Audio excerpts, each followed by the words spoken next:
Good morning, people. It is Tuesday, the 18th of July. Welcome to TDA, the day after, your favorite news platform and the home of popular culture as defined by the culture. Got a full house today, okay? So they've overbooked, oversubscribed. Let's introduce ourselves. It's your boy Big Moss from the east side of the bridge. 6 foot plus of pure temptation and these things. Morning. And it is your favorite shade queen, my own royalty. And that's it. That's just two of us. How are you doing? I'm alright. I'm tired, man. Yeah. I need to what's them pills called that begin with M? Someone told me to take them. You could buy them over the counter. It's good for sleep because of an M or something. Do you know what I'm talking about, Brent? No, I don't take pills for sleeping, so I would never have known. I don't even think they're sleeping pills. I think it's some kind of thing that's good for helping sleep or something like that. It begins with M. I can't remember what it's called. If they could kindly put it in the chat, that'd be great. I don't know what that is. I don't know. If someone knows what I'm talking about, then yeah. Please, yeah. Please. But Please I might go and get them. Money take a trip to Holland and Barrett. Yeah, maybe. Actually, a trip to Amazon. That too. I think I got Prime. Easier. Yeah, then we get it by tonight. Yeah, but I didn't have a good sleep, man. That's not good. Mm. We can't have that.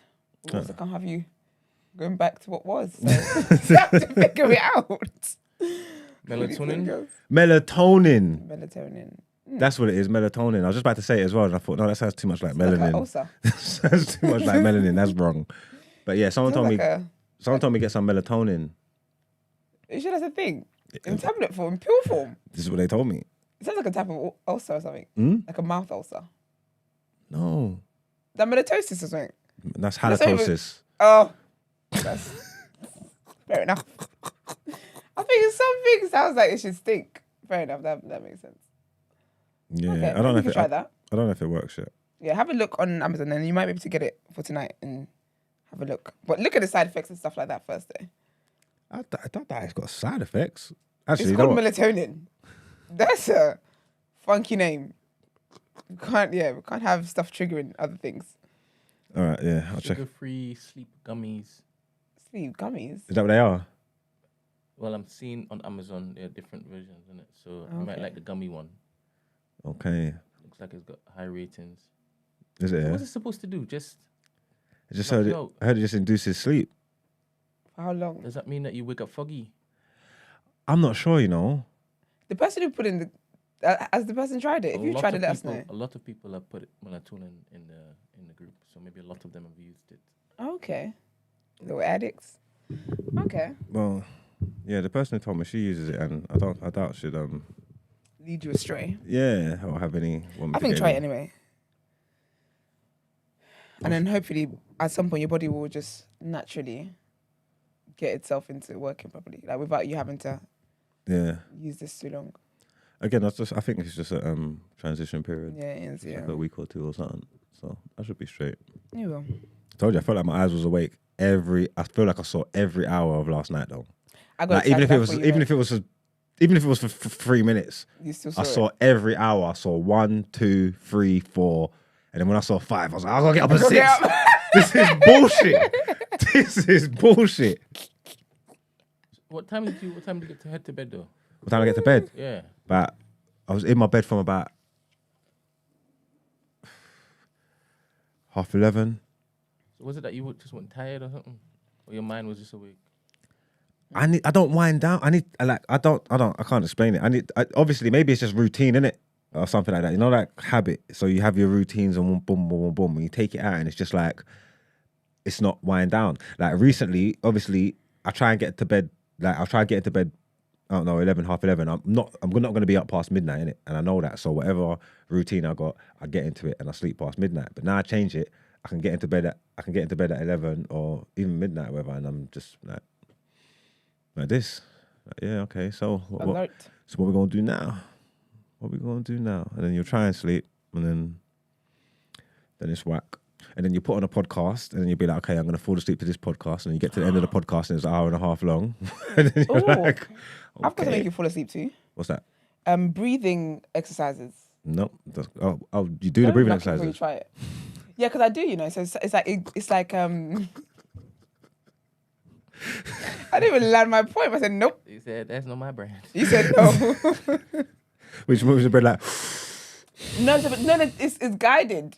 So they let you, that is guided. So they're like, breathe in, 1, 2, 3. I'll be honest, that's Hold it. annoying me. I'd rather play. It would. I'd rather play Rainfall. I Or probably something. would. I'd rather just I play. think you try it one time. I'd rather play Rainfall or Underwater Noises or something like that. I love Or, it as or well. or the rainforest thing. I love it, but you don't realize how much like your breathing controls so much of your existence. True, but yeah, maybe. I'm gonna Sometimes try. I'll just be walking around and I'm like, I'm in breathing time. So I think you should try it. I'm gonna drop the link in the group. I think everyone should try it. All right, I'll try It's it. really good. Like you feel so relaxed, and I told you guys I did psychedelic breathing. What, you took the drugs? No, I just did it. I was high off my breathing, on my air. What did it do? So basically, there was a lady who was there. I actually met her at the New Black dinner. Funny enough, and she's an instructor, and she just guides us through breathing and stuff. And when I finished here, I felt light as a feather, because you carry so much stress and stuff in you. Don't knock it till you try it, I guess. Exactly, you really can't. I'm gonna actually hear up again. I could do one of these sessions. It's really good. You got high off your breathing? Basically, it mimics what psychedelic drugs will give you. Impossible. Dead ass. Not through breathing. Dead ass. Listen, Oh, you set him off. Go on, bro. well, not that. You're not gonna get high off breathing twice now. Was there anything that she gave you? Any juice? No, because it was over Zoom. What? I didn't even see her. Was there any juice? It wasn't even in person. No, because I would fall asleep there. I would just sleep off there. It mimicked mushrooms? No, because obviously these drugs are meant to like relax you and calm you and whatever. And just from breathing, I had all the same effects. I can understand that part because it sounds like meditation, but psychedelic That's what it's called. effect? That's actually what it's called. Let me check again. It's definitely called psychedelic thinking, because where would I get the word psychedelics from? That's my brand. Yeah, look at it. Psychedelic breath session. I need to look up. It's really good. It was an hour and a half. Because there's no way I'm seeing colors by just breathing. Unless it is I hold my breath and then try to... Yeah, did they restrict your Let breathing myself at any time? It's not restricted. No, like, did they tell you that hold your breath for like... Maybe like 3 seconds, something, yeah. But even the video I'm going to send you, that's what they do that. But that helps you as well regulate your breath. I mean, The breath is so powerful, It's so powerful. It's actually mad. Oh, and lack of oxygen. Well, you'd be dead, wouldn't you? Don't get more powerful than that. But no, honestly, breathing is it's a lot. Because I do Pilates, I didn't realize how much I hold my breath when I'm working out, and it makes a big difference. So because I breathe through it now, even when I'm lifting weights and stuff, just breathing and not holding your breath makes a difference to what you feel and stuff. God is great, man. God thought all of this through. God thought all of it through. Anyway, I'm about to try something. I think it's worth trying it. You never know. All right, so question of the day: what's your go-to karaoke song? This is your bag, boy. You got a playlist. Oh my God, it depends on what mood I'm in. Where do you want me to go? Go anywhere you want to go.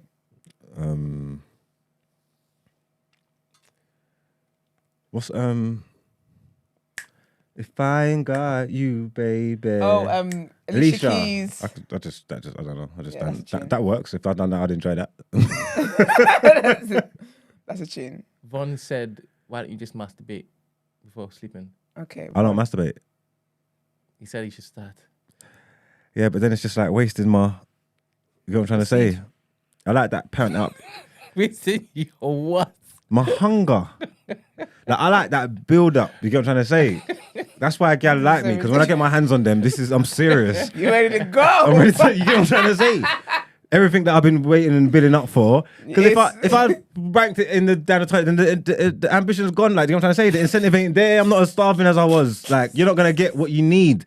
I ain't trying to waste that by myself. That's meaty. I'm trying to give it to the gal. I ain't trying to waste all that vim. You get me?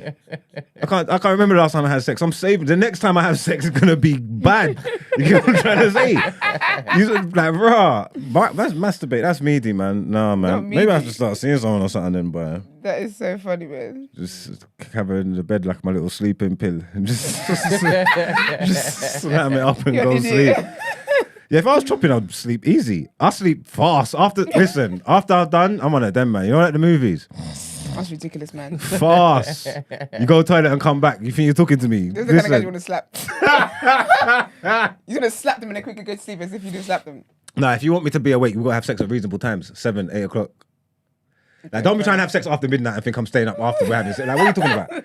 That's fair, too. If we're having sex after midnight, I'm sleeps. I've got work in the morning too. Like, what do you think this is? No places to be. Yeah.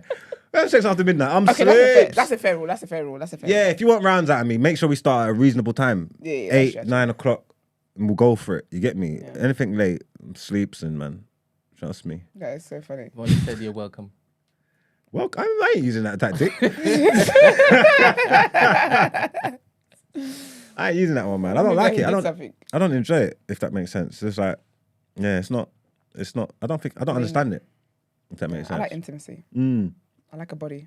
You know what I'm saying? So, no. I don't think it's going to work, Von, man. All right. So what's the song again? What Alicia song? Keys. Oh, I said Alicia Keys, yeah. Mine would just be any Destiny's Child songs. I love Destiny's Childs. Yeah, mine would just be any of theirs. Brent? Wake up in the morning, I put breakfast on the table. Make sure that your coffee has its sugar and cream. Your eggs are... Remember that song? Your eggs are over. You're in that school song. You sing that in school assembly? All that's missing is that morning kiss that used to bring me.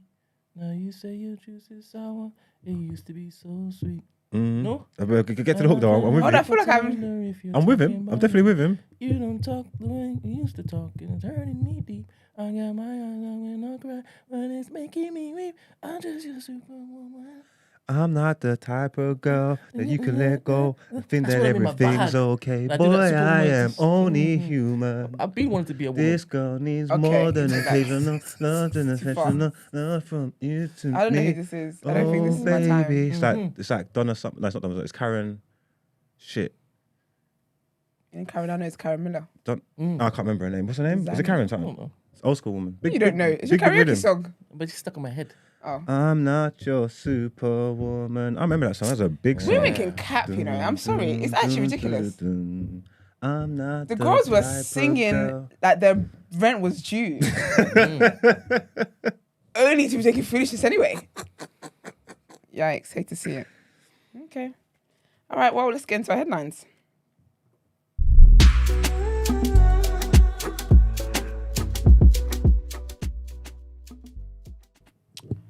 All right, the government wins latest battle with Lords over illegal migration bill. The government has managed to fight off the latest challenge from the House of Lords seeking to change its legal migration bill. In a vote in the Commons, MPs voted to reject all 9 amendments peers had put forward to change the legislation. That was despite some high-profile rebels from the Tory benches supporting the amendments suggested in Lords, including former party leader Sir Ian Duncan-Smith and ex-Justice Secretary Sir Robert Buckland. After the vote by MPs, Immigration Minister Robert Jenrick urged the other house to now drop its amendments to the bill, which aims for the swift detention and removal of people arriving in the UK illegally, particularly via channel crossings. But Sky News understand peers will push forward with at least 4 of their proposals when the legislation returns to them later tonight. The government has insisted throughout that its proposed new law, including a Rwanda deportation plan, is the best way to stop the boats, one of Prime Minister Rishi Sunak's 5 priorities. But the House of Lords has a number of issues with it, especially around the treatment of women, children, people from the LGBT+ community, and victims of modern slavery. And our next headline, still about the government to crack down on rip-off university courses. The government has said it wants there to be a cap on the number of students who study so-called rip-off university degrees. The limits will be imposed on courses that have high dropout rates or a low proportion of graduates getting a professional job. Under the measures, the maximum fee that can be charged for classroom-based foundation year courses will also be reduced to $5,760, down from $9,250. That's sick. The plans announced by Education Secretary Gillian Keegan are part of the government's response to the Augar review established by Theresa May back in 2017. I forgot she was the Prime Minister, you know. Among the report's recommendations, which also included cutting tuition fees and more funding for further education, was an aim to reduce the number of low-value courses, leaving students with poor job prospects. Under the plans, the Office for The Office for Students will be asked to limit the number of students universities can. Under the plans, the Office for Students (OFS) will be asked to limit the number of students universities can recruit to courses that are seen to fail to deliver good outcomes for graduates. Prime Minister Rishi Sunak said the UK is home to some of the best universities in the world, and studying for a degree can be immensely rewarding. But too many young people are being sold a false dream and end up doing a poor quality course at the taxpayer's expense that doesn't offer the prospect of a decent job at the end of it. That's what our topic of the day is. So let's get into what you're saying.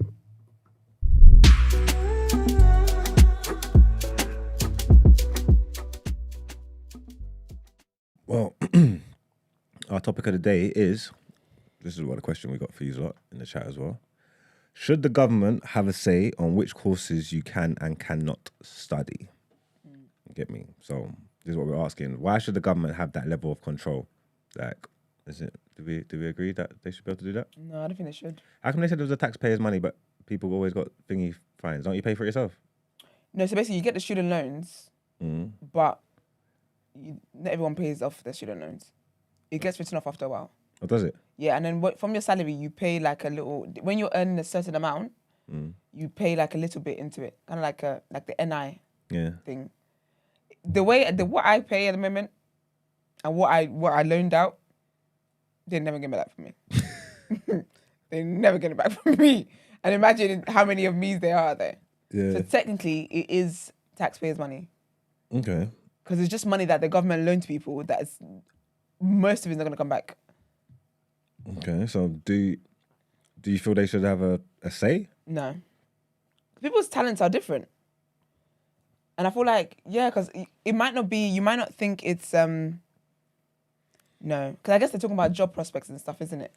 Maybe they're talking about like them there'll be buzz courses, isn't it? I mean, I ain't never studied like that, but I've been around people and I've seen times when there's like buzz courses going around, like where everybody's doing something.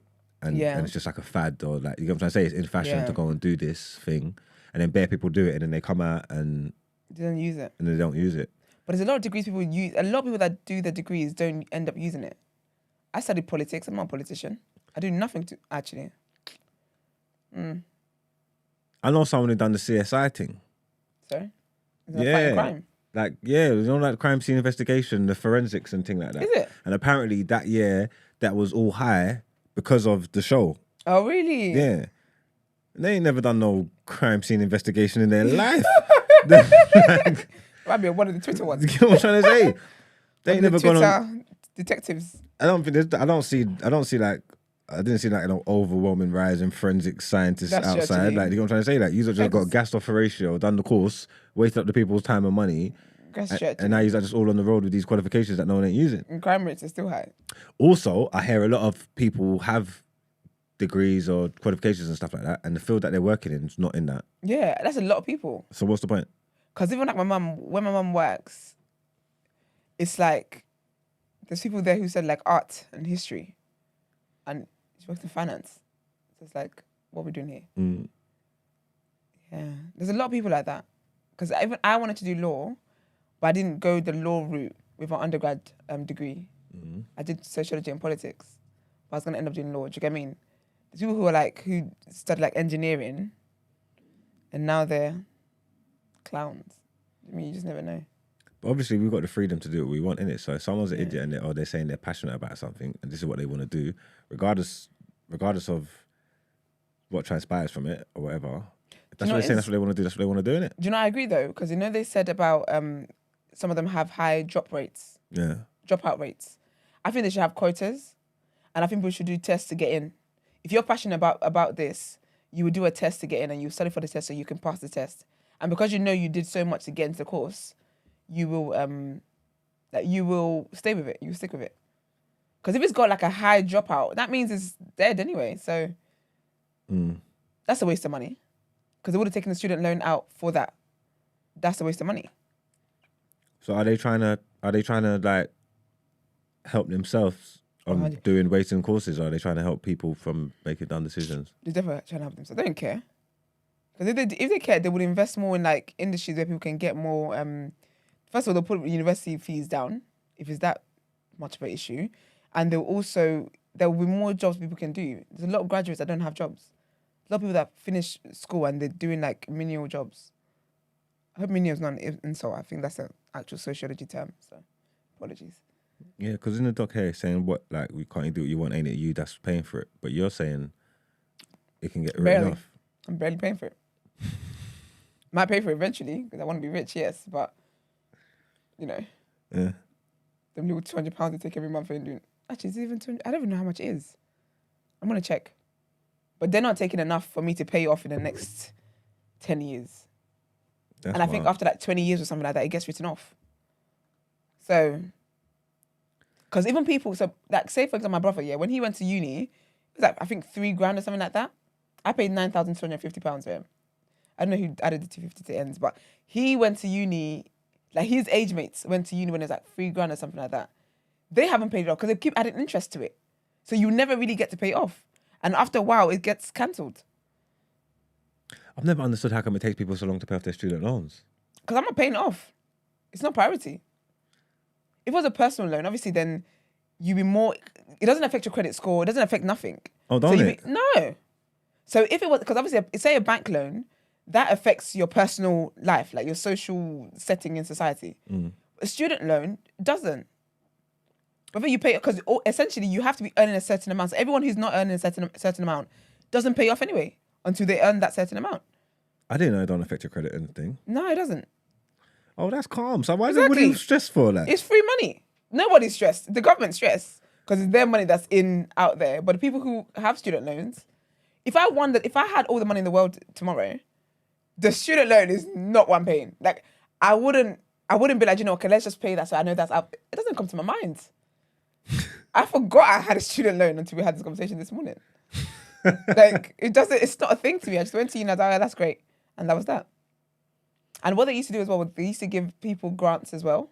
So you have student loan, you can get grants as well. I don't think the kids can get grants anymore. So they just have to get loans now. Okay. And their loans are means tested. All right, then wait there. It's a government's problem. Are they doing a thing? Does almost everyone desire a job after they study? I'm like, doesn't almost everyone desire a job after they study? What if the government is preventing you from having to go through that disappointing realization that those jobs do not exist? What's he asking? Not Iman wanting people to face disappointment after they come out of uni. Is anybody who's awake this morning? Who feels like calling in? Has anybody like been passionate about something, gone studied and done it, got all the qualifications, but then now you're out into the real world, you can't Get the job. You can't get the job, or you can't follow your passions or anything like That's that. sad. I'd like to hear if there's any examples of that. If you got a feels story, like, let us know. Yeah, if you got a story, let us know if you feel like taking part, because that would be interesting. That would be interesting. Because obviously they make it out like people are not like just pissing around, like doing Well, it. they're not trying. They're but not, they are. but there must be people out there that have Yeah. got their qualifications, got their degree, got their what they want to move down, and then it's like, There's like a lot of law students like that, because trying to get like a pupillage, trying to get like all the stuff that you need for law is difficult. And because of the amount of people that study law, I want to be lawyers and stuff, the number of people that get into firms, like when I was going to like open days and all that kind of stuff, and they would say the number of applications they get and the number of people that they actually give spots to. It's like 1,000 applications, like, yeah, 5 of you make it. It's like, what the hell? What do you think this is? So I feel like there'll be a lot of like law students like that. That's crazy. It's proper crazy, man. It's a scam. It's mad. No, like this whole like section, I can't even like. I'll let you down today because I ain't really got no experience. But I think Iman, when he's away, he needs to make things light and breezy. I'm just gonna be reflecting on uni payments. I definitely wish I went like college and uni and stuff now. Do you? Yeah, because it's life experiences that I've missed out on in it. Like at the end of the day, that's what it is. For fact. Do you feel like you would still study something though? I would have had to study something if I was there, innit? No, I mean, no, you egg. I mean, right now. You saying would I go uni now? Yeah. What, as a big man? Yeah. To do what? Study. There's people. Do Do you know how many people like get their degrees and like when they're like 60, they're getting the degrees and stuff? Yeah, but what am I going to use? What do I need a degree for now in this space that Some I'm in people now? some people just want it. It's like a challenge. They just want to know they did. I don't know. I'd have to look. If I look at my life and where I'm going, my trajectory, and there's something that I would need papers for, then yeah, it would help me because I've studied off my own back, not in uni. Like I've done private class courses in it. I've gone and learnt stuff. Remember I told you I got qualifications for cooking, chef. I went to chef school. I done plumbing and gas. Oh yeah. So like obviously, if I felt like if I needed to learn something, I would go and do it. But doing what I'm doing now, I don't know if I need any qualifications or if qualifications would aid me. Oh, I get you. You strike me as one of those people that's going to get like those honorary degrees. You know when the universities give someone like an honorary degree for their services to the community and it's just like... I'll take it. Okay. You know, of course, it's free. You can't use it in no job. And like, now you're a doctor. I've got a degree. They're like, brother, this ain't... No, but they do a whole ceremony for them and stuff and now you're Dr. Marks. Like, that would be cold. And the students who went to uni for 11 years. And you just woke up and you're like, yeah, I'm Dr. Marks now. That'd be lit though. Yeah, maybe I'll get an honorary one, but I don't know. I'm always for like improving yourself and learning and shit. So I can't say. If you were to do a degree though, what do you think you would have done it in? Like back then? Yeah. Or even like based on your interest now, like what do you think it would have been? I can't do that. I'd have to, in that space that I was in before, I'd had no care for anything for education. Like if that makes sense, I just didn't think I was gonna need it or use it for anything. I didn't have any ambitions to go into the workforce or anything, so I didn't. It was be a waste of my time, if that makes sense. Maybe something in music. Yeah, I was gonna say music, entertainment, music management, or production. I done a little production course when I was younger. I was about 17, 18 or something like that. And after that, I learned how to use, had to make a 2-bar MIDI drum loop and all these fuckeries and had to do the course. I passed it, had to set up, they set me in the room, I had to set up my whole thing, set up the thing, and then make a beat, pull it up, burn it onto a CD, and do it all by myself in the room so I know the system. Okay. Well, after I done that, I realised I ain't gonna fucking produce. I don't want to produce, blood. I don't want to rap. This ain't my story. I want to be the one on the stage. Yeah, like, this ain't my story. I don't need to do this shit. I'll find a man to do this shit. This ain't me. You get me? I'm saying that I ain't doing all that. So I done that. But yeah, maybe like a music management or something like that to understand the business side of music. That would have been useful. And that was something that would probably pique my interest. That's the only thing I can actually think of. But I never had no ambitions to learn and study and do those things. I was just thinking, what's the point? What am I going to use it for? I'm not going to do it. I'm not going to go to work. I'm on the streets, so I don't need none of this shit. I hear you. Who encouraged you to do the plumbing course? Myself. What, did you just weigh up the options in front of you and said, yeah, I'm going to fix some pipes? Nah, Brent, up. Fix some what? He's being rude. What did he say? Leave him. Just Because I knew he was going to say something cheeky, but because I was thinking about what could he possibly say, I missed what he actually said. I just want to wake up and start fixing pipes. Okay. Right. There you go. There we go. There we go. Thank you. Hello.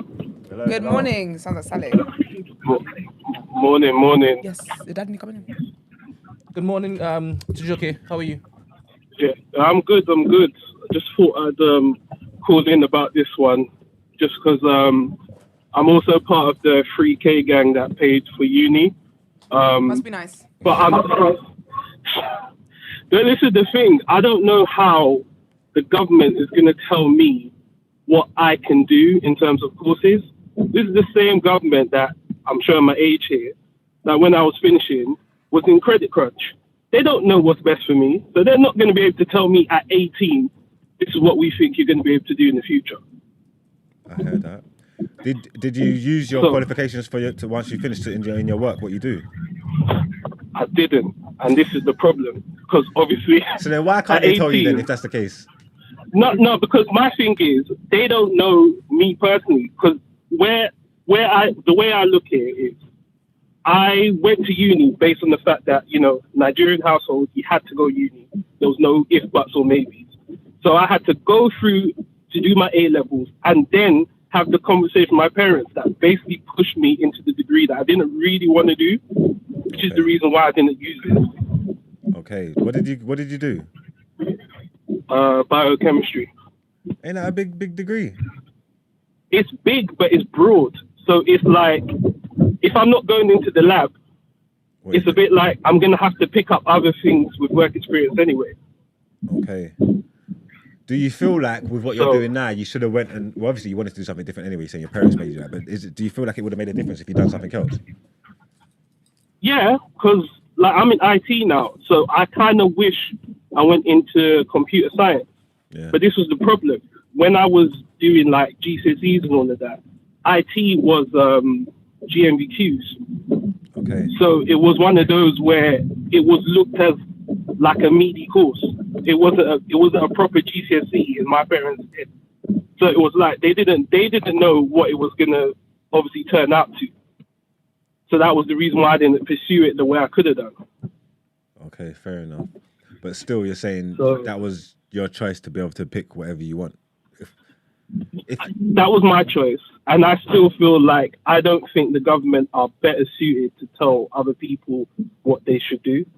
That's my own personal. So say like the courses that's got like the high dropout rates, yeah. Yeah. What if they put all these parameters in front of this course, like to say like to make you have to like jump through a lot of hoops to be able to get on it? Then, if that makes sense, maybe not necessarily just say you can't do it, but set up things to say like if you really want to do this, like what Esther was saying, put a test there or whatever. If you really want to do this course, you have to do this first. Yeah, but isn't that your A levels? That's the but you know, you've got to do. Yeah, but you know, some courses you still have to do an additional test to your A levels. Yeah, but did I do something for? Yeah, I did it for law. Yeah, no, but because I think it was No, but that's what I mean. But those are vocational courses where you can actually see the pathway to get a job. Some of these courses, you're hoping that these degrees are going to get you into the job market. So it's not really the same. So, for example, like with my degree, as I said, it was broad in terms of where you could go to, and there's different places you could jump into to different like sectors if you didn't want to go into the lab. Mm-hmm. But the problem is, I also came out where people are like, we don't have jobs for you. So they don't know whether they're going to push you into this course and say, well, you should do this. And by the time you finish, where's the job? Where are you going to? I hear. So that's why I'm like, if you do something that you want to do and you want to go to, I'm not saying uni is for everyone. I don't think it is. I mean, I don't think it is. I literally had someone when I started who literally repeated first year because she liked going to Freshers Week. I was like, you're not here for the right reason. So I get that those people can be weeded out, but also uni at a time, like I remember like my mum saying to me, she was like, uni was looked as you had to get this because the elitist kids got the uni degrees and they were able to get the better paying jobs. Because if you went out into the job space and didn't have a degree, you're only going to get so much, even with work experience, because they'll be like, oh, well, yeah, sorry, Mike, whatever. You've done 20 years in the company, but this guy's just come out of uni with 2-1, so he's going to be your manager. It's like, that's crazy. Was that real though? Or was that like a rumor? This is what she was saying. Because this is what I heard as well, like, and I just have to wonder. Yeah. Because think about it now, Yeah. Because a lot of people come out with university degrees and then they're being turned away from jobs because they have no experience. So but that's what I mean. Now that someone who's got 20 years experience, they're gonna move them aside for me who has no experience and just a degree. No, but that's where it's changed. So, for example, when I was finishing, it then became those people that had the experience. If they were in a good enough company, those companies were sending them to uni to get the degrees they needed to go up anyway. Yeah. So that it was like, the game changed completely for everyone. Because like uni degrees don't mean anything, especially if you don't go to uni day, right? That's another thing. Because now you kind of need a master. Like having a uni degree is not special anymore. You need a master's or PhD now. Exactly. That's what the kids watch down and TikTok. masters. There's loads of different ways to do things. Like the way like with the internet and the way that the world's growing, and there's a lot of people that are self-made. The way that it was pushed to people before, like you need that education to make something of yourself. And obviously, we know now that's not necessarily true. You know what I'm trying to say? Obviously, having your tickets and your papers will put you in a better stead than people who haven't, if you're going down that route or whatever. But you can make something of yourself without having degrees and all these things. So. Do you know, absolutely. I think sometimes as well with uni, it's more the skills you get. That's why I'm not really for the government telling people, well, there's no jobs available or this, and because some of it's transferable skills. Do you get what I mean? Like, I don't directly work with politics now or sociology, but those skills and everything that helped me in my course, with passing my course and graduating how I graduated, helps me in my current job now. Do you get what I mean? So that's why I don't think it's fair for them to be like, there's no jobs available for this degree now. But like Chijioke was saying, back then with IT, who knew where IT would be? Heck, I should have studied that. You see, if you do jobs rate degrees, like even if they're not in their field, if that makes sense. They do what? Like, I can't explain it. You see, like you're in IT Yeah, now, no, Do when you was going for your job, or whatever, would they rate that you've got a degree in the biochemistry, regardless of whether because about the skills. they would. You can offer, we can bring into the role. Okay. So that you don't need. So you don't need to, just because you've got a biochemistry degree doesn't mean you need to be in a lab. Do you know what I mean? You can be in finance. Right. As long as you've got. And that you're right. The right things. I know a lot of people that went into banking after doing my degree as well. That's what I was saying about my mum's workplace. She works in the finance industry, but there's a lot of like students that come in that studied history, that did English literature. Like, this is what their degrees are in. Yeah, but I mean, I get where you're coming from. I guess people ain't thinking it through, because for me, if I was gonna do a degree in something, every job I go, I'm gonna go in work in that field, because what was the point? But do you know what the issue is, though? Do you know what the issue is? I think people go to uni too young. I don't feel that they explain how serious university is, how serious getting this degree is. Like, I only think that way because I was raised in Nigeria. I'm raised in a family that takes education like stupid, crazy seriously. So I already had that mindset. I knew what I was going into. Like, I even went back. I wasn't ready to go into uni at the time I was meant to go to uni.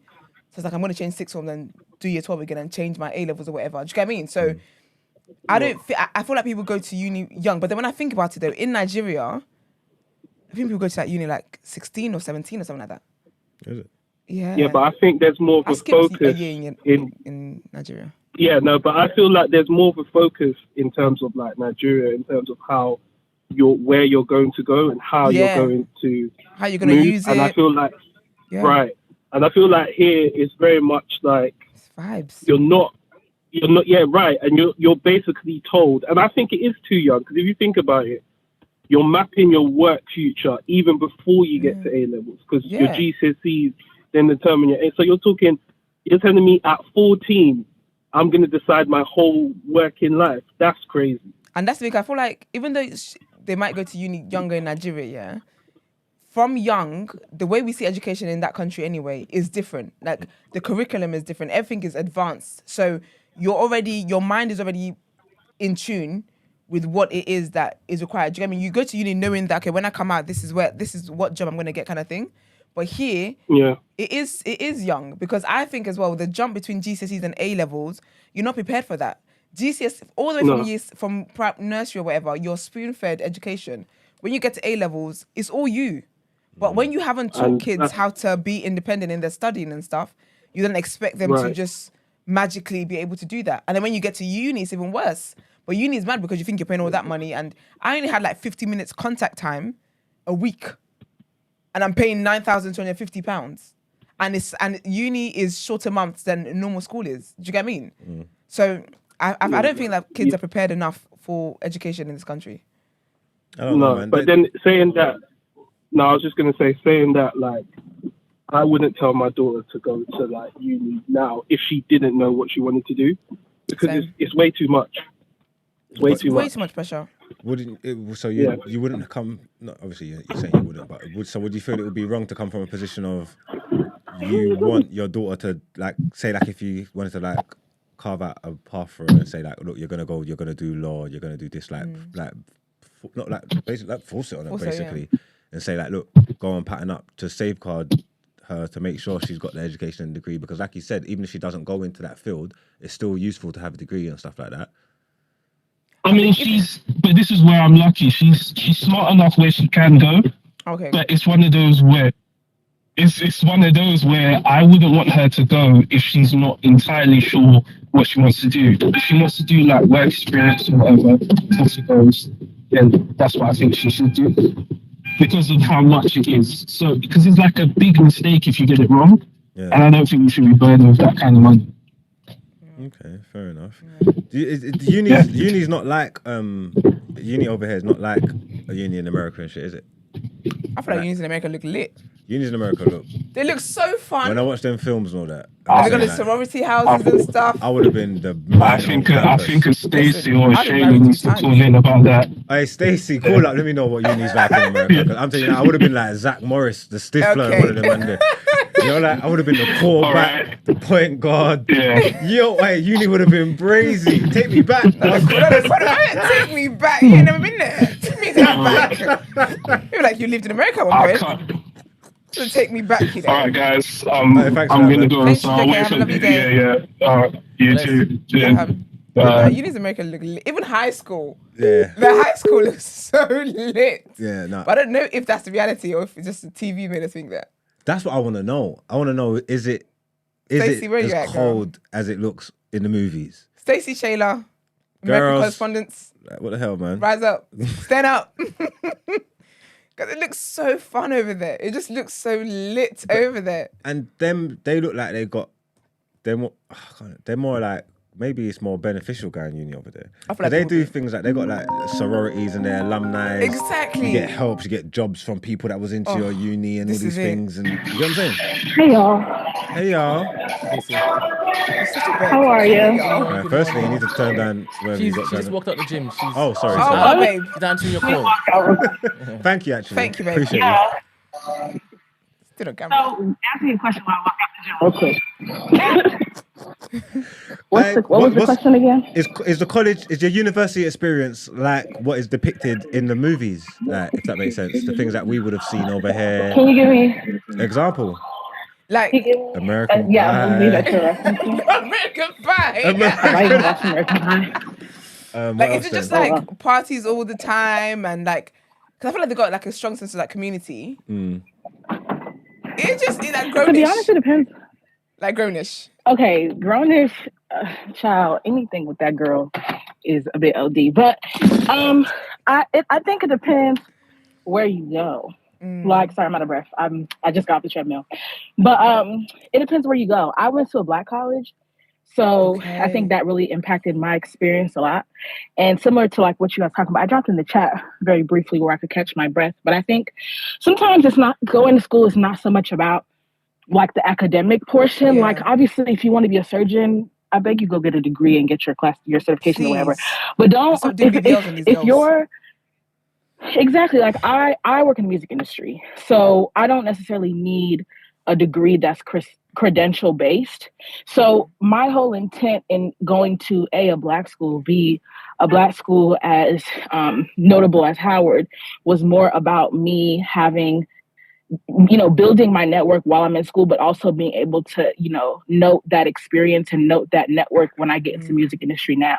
So it's not very often that I go places that I either A, don't run into a Howard alum who's doing well in the music business, or B, run into another HBCU alum, or C, there's only a few degrees separation between myself and other people, who know people who went to Howard. So for me, Will they help you? Sorry, like them alumni, the Howard people, them that went to your college before, that don't even know you, and just because you went to Howard, are they gonna?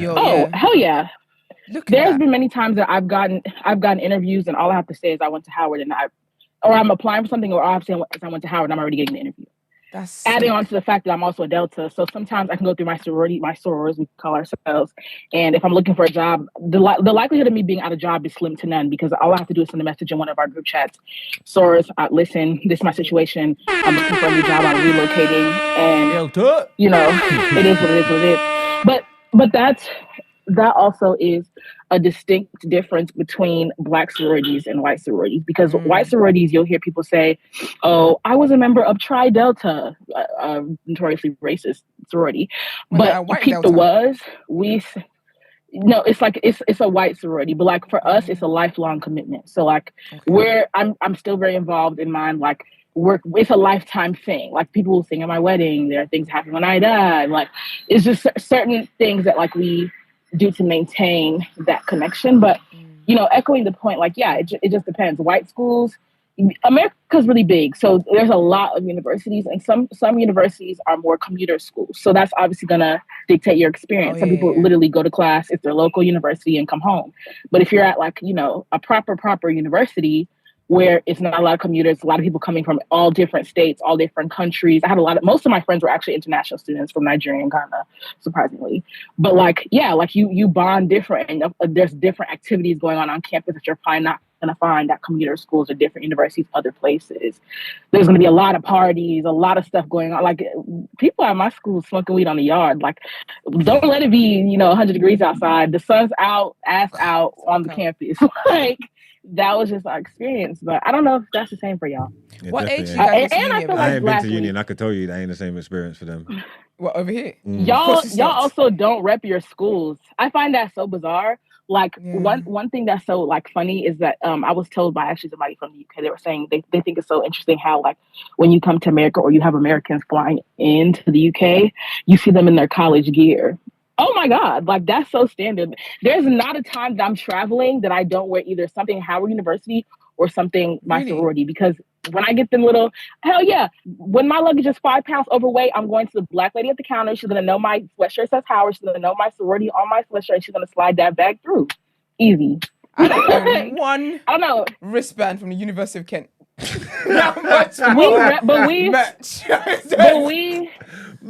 We rep our schools hard. Like that's just what we do. Literally.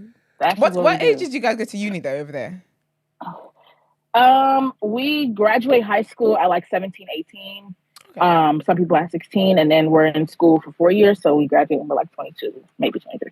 Okay, that's about the same. And do you feel like you're prepared for that though?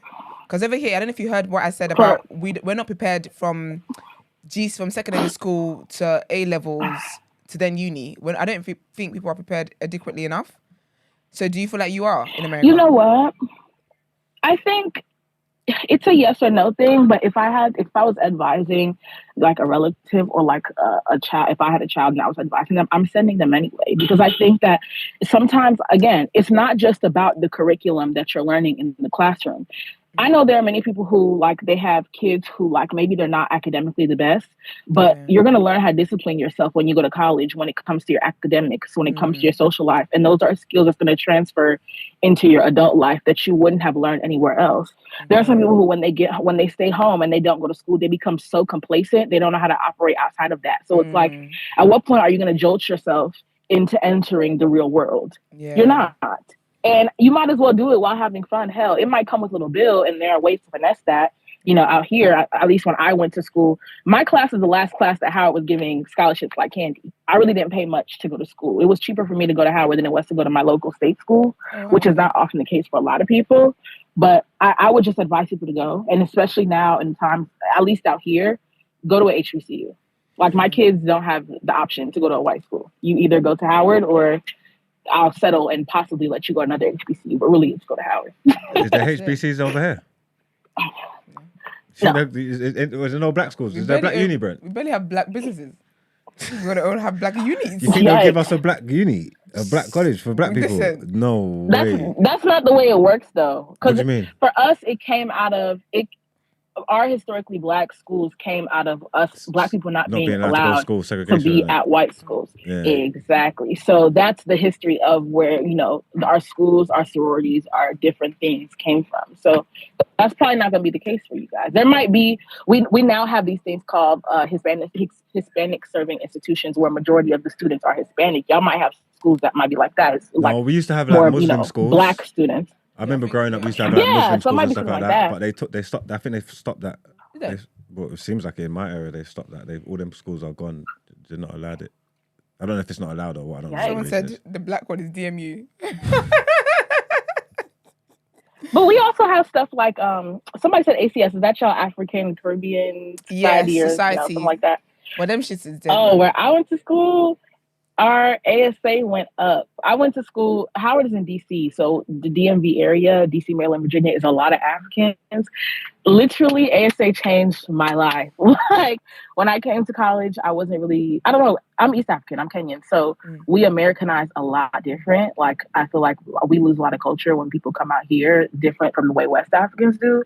Child, when I got into ASA, 180, complete change, girl.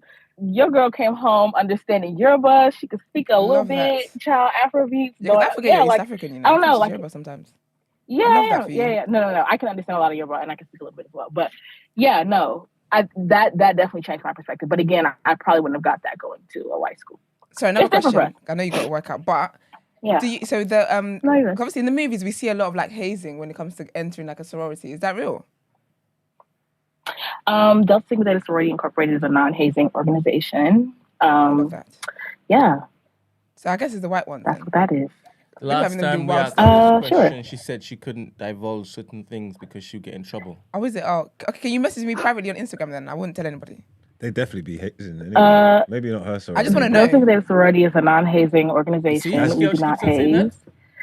That means that's under the table. They do it, but they're just not openly. You know what I'm trying to say? Yeah, that's she's Delta Sigma indoctrinated. Theta Sorority Incorporated is a non-hazing organization. They beat that into her. They beat that into her in the hazing. I don't know nothing about that lifestyle. Let's I not don't get Ceci in know. trouble, okay? She lives in America. I don't know what And the y'all Deltas will still organizations find do, her. but Listen, So what? You're not gonna get no. we You're not gonna get don't no. do that. Sorry, you're not gonna get no discount for being a Kent alumni. You're not gonna get a job from being University ain't of Kent. nobody discounting nothing. You put the badge on to go to interview. discount? No, because racism reigns supreme No. in this country. Actually, no. If legacies get priority in scholarships for some schools, and like they get discounts if they don't get scholarships. Yeah, that's the thing. Wow. That's the thing. If you send your kids there, if you have siblings who go there, Howard gave you a portion of your tuition money back if you had a sibling who went to school and once they graduated, you got a refund check. Is it? As the legacy. Yeah. Yeah. That's why you see so many generations go to black schools. It's lit. I'm so happy to be the first of mine. I think My sister goes to HBC in Florida. This is cool. This is LOL, girl, they ain't shit. Stay in the UK. Girl, they ain't great over here either. So. Listen, pick your poison. The better of the two evils is definitely your side of the pond. But let me get my ass back. Why would you say that? You know what? I went to. That's the wedding I went to this weekend.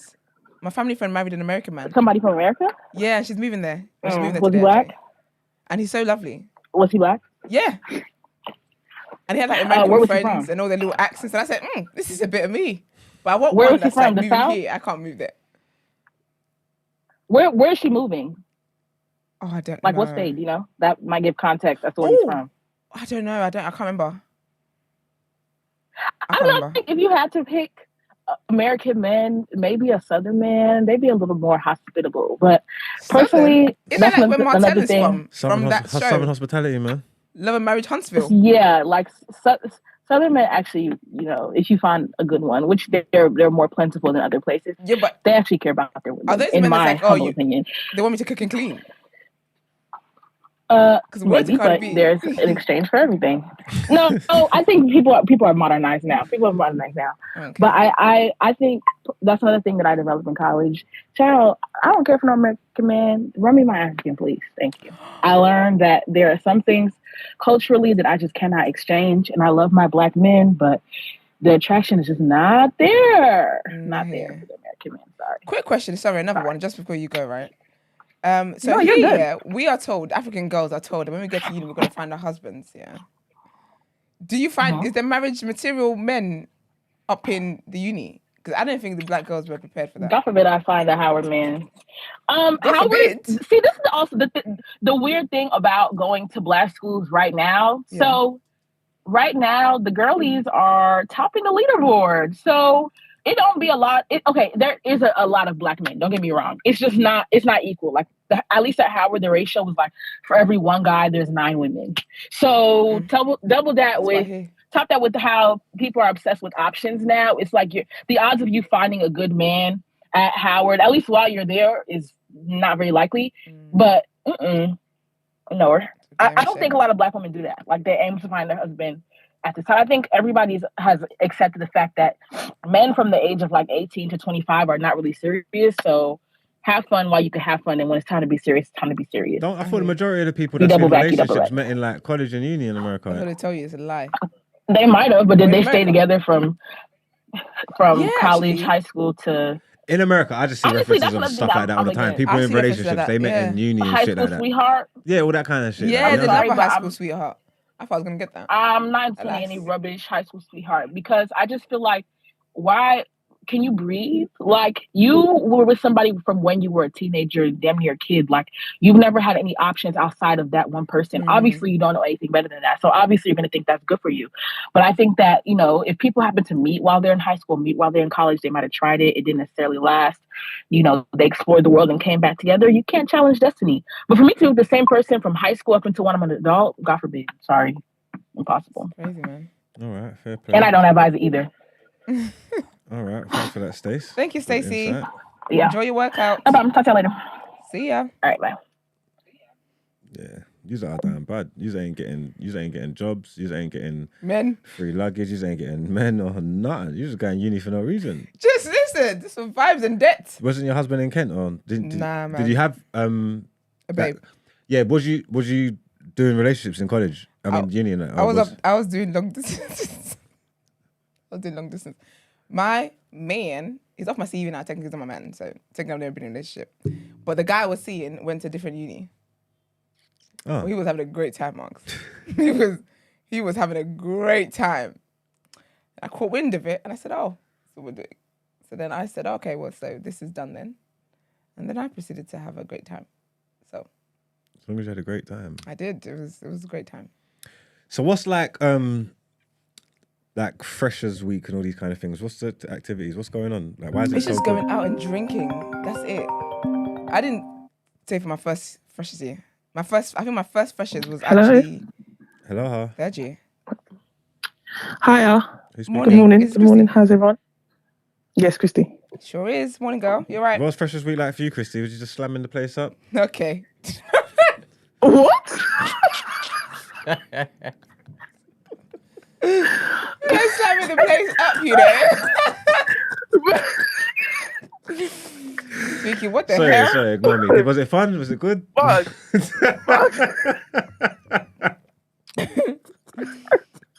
That is so funny, man.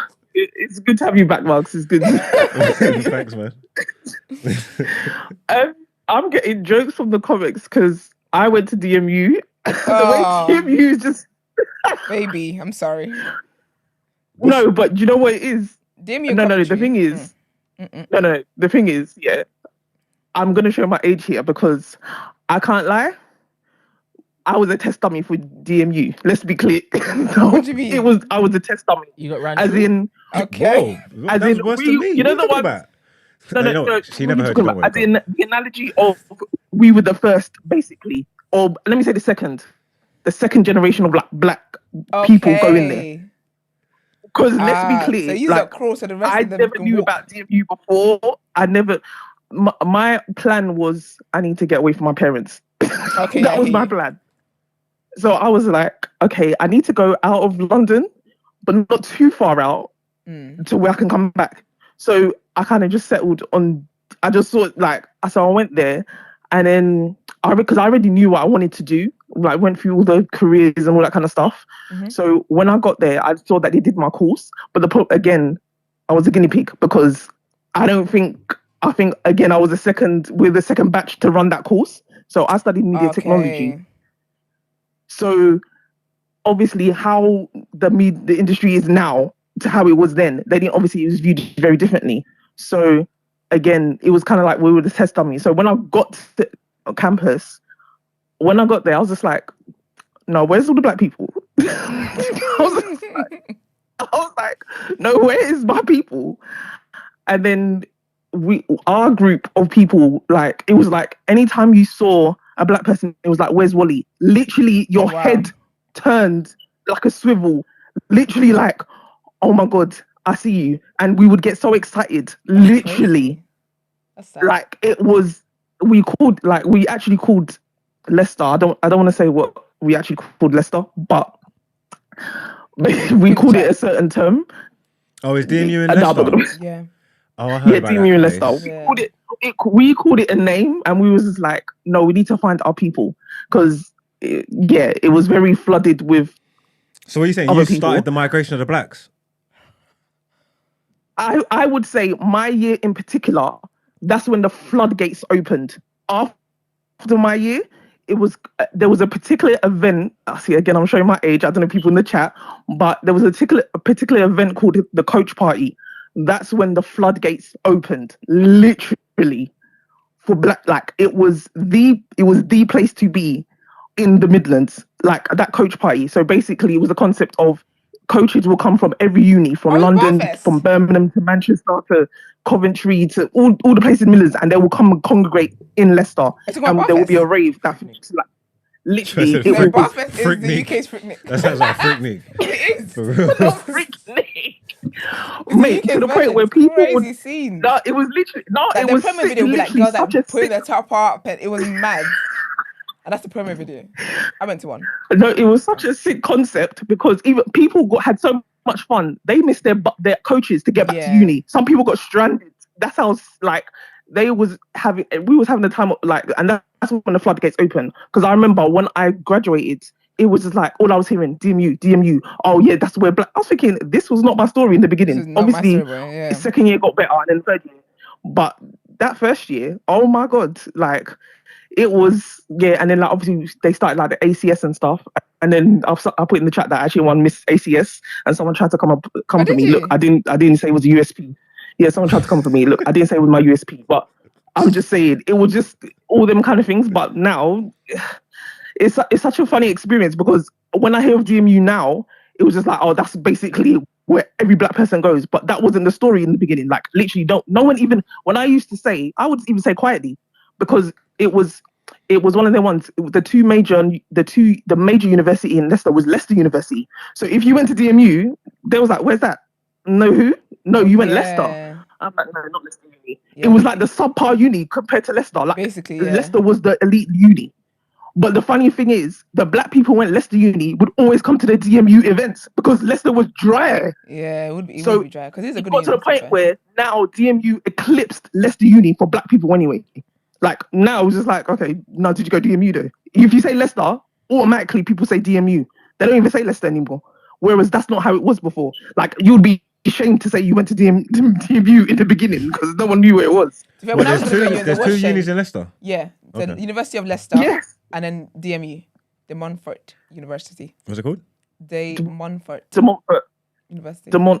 University. So your DMU alumni, like, do you go and get interviews and see your DMU people and thing? And mate, they again, like I said, we were the test. Like I when I originally signed up, I signed literally. I signed up for a 4-year sandwich course. By the time it got to the third year, like it got to the time to do the take a year gap. I thought, oh, they're gonna find me something. They just gave you dashed you some book, go through the list of some directory. It's like, yeah, find whatever. They didn't help you. They didn't do anything. So it got to the point where I'm trying to find something. Obviously, again, the media industry is not what it is today, how it was then. So I'm trying to find something media, but there weren't really nothing about. So it got to the time where the dates were getting to the point where you need to make up your mind whether you're going on this gap year or you're just going to go straight for the 3 years. Because I didn't find anything. I just had to come back. I couldn't find anything. So I didn't do the sandwich course because I couldn't find anything in my field. And then by the time I graduated, that's when the bloody crash happened and no one was hiring. And then if I was saying, okay, what did you get your degree in media technology? They're going to be like, okay, what's that doing? That wasn't doing anything then. It wasn't doing anything then. So I had to parlay into a finance. And I've just stayed in finance because that's where the money resides. So I didn't really go back to do what realistically I could say was more my passion. But I just went where the money went. So I now, in the beginning, it was a hard sell when they saw my degree on my CV. They was like, but why are you doing accounting? It was like, well, why are you doing finance? And I had to do this whole spiel. Where the money reside. Yeah, I had to do this whole spiel just to sell it. And then now, my degree is it's evaporated from my CV at this point. It's like they don't even check for it because obviously I've amassed so much experience. Yeah, they don't even check for it anymore at this point. Like, okay, it means nothing now. Personally, obviously because of what the field I was doing. And realistically, if I look back, I would have rather probably channeled the energy doing it on my own than actually getting a degree for what that was. But again, no one really knew how the media industry was going to take off and all that stuff. And the funny thing is, I actually knew that I wanted to be behind the scenes, editing, all that stuff. And that wasn't a thing. If you spoke to people about it, it wasn't a thing. And that's the thing. So- When you get uni, you don't know what like the future holds. So it might be relevant then, but now look at that. Look at the world we live in now. It's all about media. This is the thing. Like, I mean, personally, I wouldn't suggest someone should go to uni for like media and stuff. I wouldn't. I would say try to get the experience. Yeah. Obviously now, and it's so easily, readily available to you to do that. But I mean, in terms of obviously other degrees, like other actually medical fields, or like obviously all them kind of backgrounds where you need it, I would say obviously go to uni for that. But in terms of those kind of like getting a degree in media production, okay, cool. What is the uni going to teach you that you can't learn outside? You will even learn more outside than the uni. So I don't really see. Obviously, I'm grateful for the experience for uni itself because it was lit. Like it was, and I liked the experience I got. But in terms of actually the degree, and I was like, oh, please. If I knew I was going to be in finance, please. And I think that's what it is really. It's more the experience. Some people end up gaining more from the experience than actual what they've gained from the degree. I feel like go to uni if your degree is, if what you want to do requires a degree, law, medicine. So sorry, you're saying that, are you on the side of the government then? Do you think they should be able to tell people what they should do or not? If it was knowing that a lot of people would be wasting their time. I don't think they should do, but I also think they could be a happy medium in terms of those. I get them saying it depends what they're categorizing the useless degrees. Like what is the admissions for those, like what's the volume rate for those like admissions? So if they're looking at that and they feel like they're not even getting anybody, what's the point of having them as a degree? They might as well scrap it. So in that sense I get it, but in terms of actually telling people what degrees to do, no. But I think also degrees, I think they need to revise how the education system works here in the UK anyway. I think at this point, I feel like from when I was going, I get it. But now I feel that there needs to be some type of adaptation. I feel like they're still sticking to that kind of old school way. And I feel like there needs to be more modernized way in terms of how they view the education system. Do you think they should do you think they should have do you think they should be able to like request for their needs, if that makes sense? So say like what the country needs, what the government needs, isn't it? Say like there's a shortage on doctors or something, doctors, nurses, or they want building developers or whatever. Do you think they should be able to like get them, if that makes sense? Am I making sense? Like say like, so it's like stopping you from doing it and saying no, like we need doctors, we need nurses. So you go and do this. The thing is, that's the tricky line, because if you're forcing people into those courses, who's to say they're going to be even good in those courses? Like going into the medical field is no joke. So I'm going to need you to, like, when you graduate, come on, those are the doctors going to be on, like, working on us. So I'm going to need you to know something, even though I feel like the GPs now, they just be on Google when you come to see them anyway. But anyway, but I feel like it's a bit hard to force people down that route, even though I get it, because I feel like we're moving far away from those kind of fields. Is like, I feel like the younger generation now, all they care about is fast money and TikTok dances and all of that. Like, no one's really focused on, like, guys can't even use their hands, they can't do the whole plumb, they can't do DIY, they can't do none of that. It's like, okay, we run straight to YouTube. So I do feel like there needs to be something that kind of forces people to actually, because now when you ask kids what they want to do, they'll tell you they want to do Fortnite. They want to be Fortnite, they want to be a gamer. They want to do, like, it's never like, oh, before it's like, I want to be a nurse, I want to be this. It's like, we want to run away from that, but we actually do need those people in society. So I don't know how we can what the future looks like, people to go back to that. But and with Rishi Sunak and them trying to do immigration laws where people can't come in to do these jobs.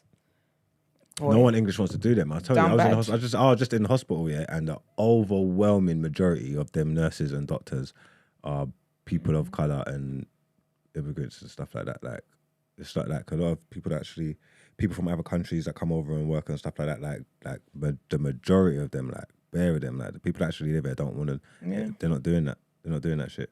So that's mad. So I don't know. Maybe there's something to be said for it. Maybe they need to go on a drive, because they do need the nurses and doctors. But obviously that's the rub again as well. They're not even paying them. You know what I'm trying to say? They're not even paying them. Like, and all the jobs that are important, you know what I'm trying to say? That they probably need more teachers and things. Yeah. They're not even paying them. There's a lot of teachers quitting as well these days, you know? That's true. Yeah, because they're not the important jobs that the people of them are doing, they're taking them for granted. Yeah.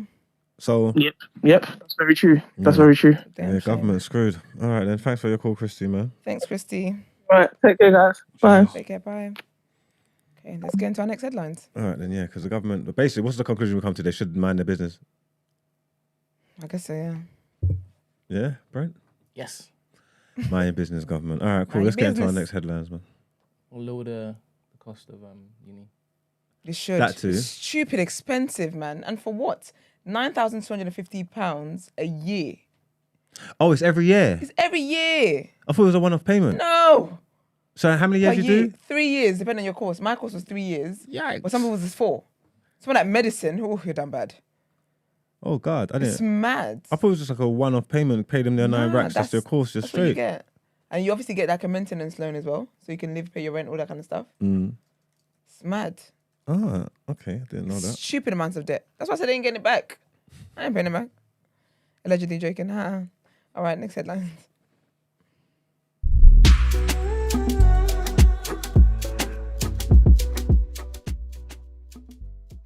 The next headline. We'll let him know.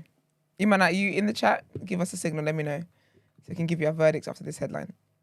So, Tory MPs condemn delay to ban on LGBTQ plus conversion practices.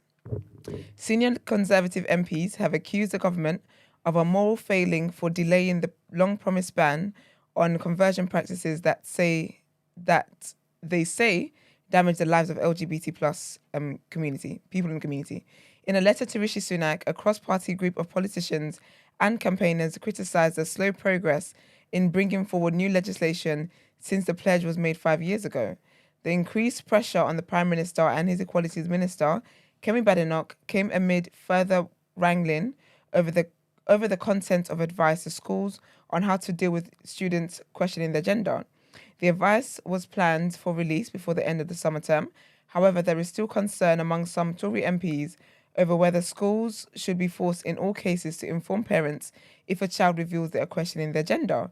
Sources close to Badenoch and the Education Secretary, Gillian Keegan, insisted there was no split between the pair, but Downing Street sought to distance itself from suggestions the hold-up was down to Sunak and denied a final version had reached his desk. Both issues are thorny for the... It's a funny word. Both issues are thorny for the Prime Minister as he tries to limit Conservative splits by keeping the socially liberal wing of his party and those on the Christian right on side. So what do we say? When Iman gets back? No. Okay. That's that. Thank you very much. That's the right answer. And our last headline in this segment is Donanemab found to slow Alzheimer's and held a turning point in fight against disease. A new drug has been found to slow the progression of Alzheimer's, with experts hailing it as a turning point in the fight against the disease. Donanemab was found to slow clinical decline by up to 35%. That's really good. Allowing people with Alzheimer's to continue performing day-to-day tasks such as shopping, housekeeping, managing their finances, and taking medication. Following the findings of a trial of the drug, Alzheimer's Research UK said, "We're entering a new era where the disease could become treatable." The health spending watchdog in England, the National Institute for Health and Care Excellence, NICE, is already assessing whether the drug can be used in the NHS. Alzheimer's Society said treatments such as Donanemab could one day mean the disease is comparable to long-term conditions such as asthma or diabetes. The charity believes this could be the beginning of the end for Alzheimer's disease. That'd be really good, you know. It's a very sad disease, that disease. All right, let's get into Word on Road. Oh,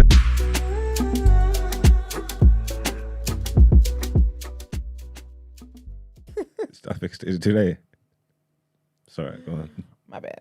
You should make that. Let me make that bigger. For next. All right, the Queen of Birkins has passed away. Jane Birkin. She passed away in Paris and she's aged 76. She's the reason why the girlies are carrying all those bags. Does that mean the bag's going to be more expensive now? Probably. But you know those ones where they leave their estate to somebody, so Okay. then, you know, they just carry on doing what it is. Did she make all the designs and that? I guess so. So that means moving forward, the Birkin designs ain't going to be her. So that means the old ones are going to be more sought after and they're going to get more expensive because she's gone. So That's if you want an true, original proper Jane Birkin piece, it's going to go through the roof. That's true, actually. But if a lot of people who buy it, bar the actually, I'm not gonna say anybody there. But a lot of white women who buy it, they buy it as like an investment piece. Okay. I guess so, but yeah, you're right. It will go up through the roof now. But yeah, R.I.P. to her, man. Yeah, R.I.P. to her. That's what I Apparently, Hermes own Birkin. Oh, is it? They do. Bag isn't hers. It's just her name. Oh, why is it just? Oh. I thought she designed them and stuff. Oh well, that's silly then, isn't it? Right, so what did she do? What did she do? Just It's just named after her. she started it and sold the company or something. Maybe. Okay. Yeah, but Hermes is a She different just company. inspired the bag. She just inspired it. Yeah. This is Oh. what Greek said. You know the Jamaican guy? What's he know? Okay. You look very fashionable when it came to your You had a rave. leather jacket on. Yeah, but bags. I didn't think that was your bag. I hear that. You're dumb. But okay, well, thank you, Greek. That's lovely. All right. Oh, this is so sad, man. I'm reporting a few divorces today. Well, a couple of divorces, and it's just sad. But Ariana Grande and her husband have allegedly split up. Her husband is Dalton Gomez, and allegedly they separated back in January, and they're heading towards a divorce. They're unable to make things work, which is sad, man. I don't like, marriages and stuff breaking up. I don't think it's good. But neither of them have said anything about anything. It's always the sources that's always spilling their tea. I need to check my windows, or what is it? Check your mirrors. Check my mirrors. Mm. You can't be sourcing out here, telling people my tea. Talk about a source said. Excuse me? Gosh. Anyway, a source said that they've been they've been separating since January. A few months back, they tried to make it work. It didn't work out. This source is talking a lot, Do you know how mad that is? They tried to reconcile. It didn't work out. And so at the moment, they're heading towards the divorce. Okay. And, yeah, spoke to TMZ and all sorts. Sourcing. Mate, it's mad. Hella gossips in the flipping, what's it called? Whatever. Anyway, this divorce made me sad though. This one is very sad to me because she's one of my favorite actresses and just people I just love. Sofia Vergara. I absolutely love her. She's George Modern Family. No. She's a Colombian Spanish lady. Do you mind putting her up, please? The pretty And her one. Sexy, yes. And a beautiful husband. He's the buffiest white there is. Is what Joey on the show Manganiello. or in real life? No, in real life. Oh, because I was No, she's thinking married on the to show. She's married to I was thinking. She's married to Jay. He's an old man. That's what I was thinking. I was thinking you're moving strange And he's again. not Zed either. Are you going to question my take? You think I'm getting worried? No, he's not any kind of nothing. Okay. I guess the money makes him a bit more attractive. We'll do that. Money is a thing. It does make people more attractive. Well, it's because you're more put together, innit? Do you know what I'm trying to say? You got I love her. Oh, it's that. Joe Manganiello. No, the husband is the wolf. what wolf? Forgot the show, Oh, look at him. but he was the wolf, the werewolf. You can turn into a werewolf. What? I know this face. I don't know if I've seen him. Is he an actor too? Then I'm guessing. Yeah. he's Yeah, an he is. actor. Yeah. So beautiful. So they got married because she's married. True Blood. before. True Blood. Okay. Yeah. True Blood. True Remember Blood. that? Yeah. That does sound wolfy actually. Vampires and thing. Yeah, sounds a bit. So basically, she was married before, and she had a difficult divorce with that guy because basically they froze eggs, right? They froze eggs in case they were gonna have children, right? They break up. This little heifer, the man, talking about he wants to use the eggs, but she was like, "They're my eggs, and we're not together anymore." Like, no, you can't use the eggs. They had to go to court and everything because they had twin girls in the dish, allegedly. It was a whole thing. Had to go to court and whatever else. And Did he win the case? no, she won. Because you can't. How are you gonna use my eggs? It's not your egg and sperm. It's my eggs. Yeah, but but if we agreed at the time and Well, you we're froze broken up. yours eggs and I froze my sperm and this is what we're doing now, that deal's in Now you know perpetuity. you can't freeze. Actually, you probably can't freeze sperm. I'm sure you can free sperm or something, can't you, Brent? I thought sperm is No, dead when I it's. don't know much about sperm, to be honest. I thought that was Sorry? you. I thought that was you. Didn't you? Okay. Yeah, but yeah. So if we freeze my eggs, we are not using my eggs when we're not together. We're not together anymore. Talking about you want to have kids. So what happens? And I'm trying to move on my new life. And obviously she met Joe. They're all in love and cute stuff. Got married. But anyway, sad news, man. They have made an announcement. They made a statement to, what's it called? Page 6. And they said, we have made the difficult decision to divorce. As two people that love and care for one another very much, we politely ask for respect of our privacy at this time as we navigate this new phase of our lives. I wish them the best, man. A source said, Sofia and Joe have been growing apart for a while now and are taking some distance from each other to contemplate their future. That's what I'm saying. They already made a statement. You didn't need to add your little 2 cents. But anyway, it is sad, man, because they're a beautiful couple. And he was very supportive. Like, she loved him, he loved her. Like, you could just tell, man. And then the fans, this is what's crazy about being a celebrity, you know. It was her birthday a few days ago. She's currently in Italy. And it was her birthday a few days ago. And he must have posted on his Instagram a picture of both of them. And he said, Feliz años, Sofia. Like, you know, happy birthday, Sofia. People are all up in the comments about this is so cold. How could you say this to your wife? Not my love, not my this. This is before they even announced the divorce. Obviously, now it makes sense. People are literally in the comments cooking him, saying there was no love in there. This is the coldest happy birthday ever. They said, you had never told a happy birthday like this before. What's going on? And they were like, I hope, you know, things are not rocky and blah, blah, blah. Like, people are weird. Because what's your own? If someone breaks up, what's it got to do with you? But anyways, big up Sofia. She had an interview with Kevin Hart recently on his Heart to Heart podcast. I love her so much, man. She's literally one of my favourite Caucasian women ever. So, next thing, there are rumours in the streets that Jordyn Woods and Kylie might be friends again. So they were spotted out together going out for dinner. So as a reminder, Kylie and Jordyn fell out. They were best friends for years or whatever with Jaden Smith as well.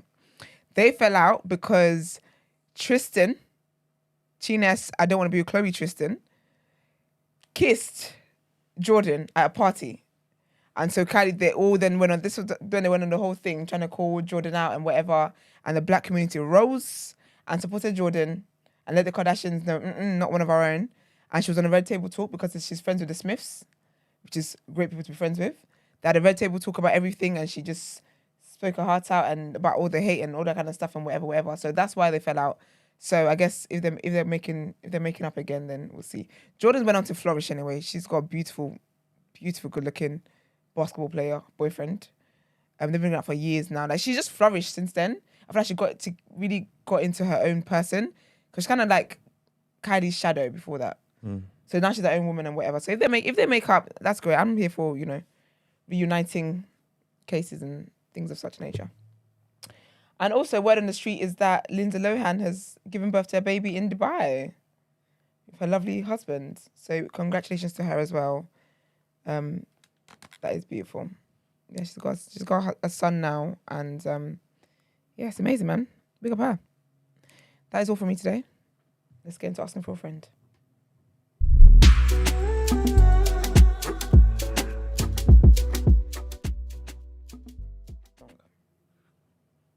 All right.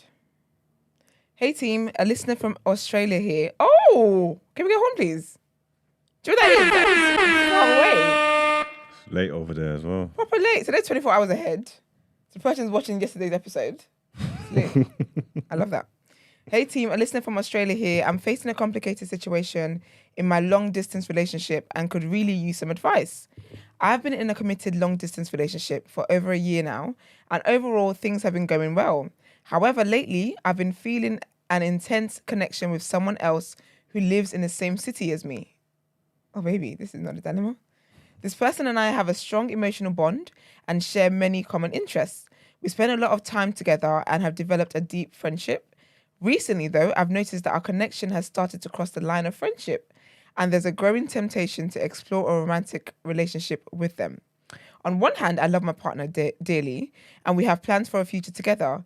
We've invested so much time and effort into our relationship, and I don't want to throw it all away for a fleeting connection. I know that long-distance relationships require trust, patience, and resilience, and I don't want to betray my partner's trust by acting on my feelings for this other person. On the other hand, the geographical distance between my partner and me sometimes feels overwhelming. It's hard not having them physically present in my life on a daily basis. This other person offers companionship, support, and a sense of closeness that I long for. The temptation to explore a potential relationship with them is becoming increasingly difficult to ignore. I'm torn between staying loyal and committed to my long-distance partner or succumbing to the temptation of pursuing something more tangible and immediate with this new connection. Has anyone else experienced a similar dilemma in a long-distance relationship? How did you navigate the complexities of distance and temptation? Any advice or personal experiences will be greatly appreciated. This sounds like your bag. Excuse me? Why's my bag? You was in a long distance relationship in uni. Are you sick? I was, Actually, do you know what? Yeah, I was actually. You're right. I was. It was Kent to Birmingham. It was a long distance. And someone succumbed to their temptation very quickly. I'll be honest with you. I don't think it's about just this person that's at your doorstep that you got a good connection with. I don't think that you're made for long distance relationships. You said you're longing for like the connection, the person being there, all that kind of stuff. So I don't even think it's about the fact that you've met someone that's great. I just don't think that you are built for long distance relationships. And not everyone is. I know that if the love of my life was long distance, I don't think that I would give into it because I can't do it. I can't do long distance relationships.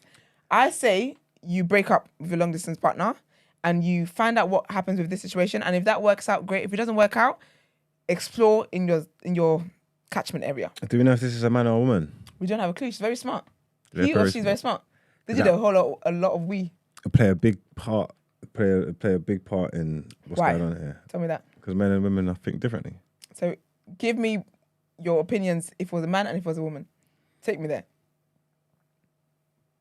If it was a man, Yeah. my advice would be sample the You know what's mad? Did you clap when I was reading? Yeah, I started smiling and that's what I was thinking. That's what I was thinking. Just a little sample. I was innit? thinking, if we let go of that, Just have a let little. me know if there's shit.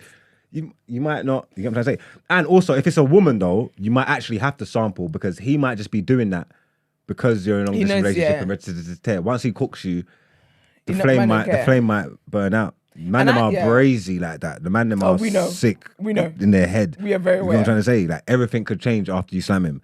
And do you know what I think as well? I think that with human beings, that people find people that they can't have more attractive. If someone knows they can't have you, All of that stuff.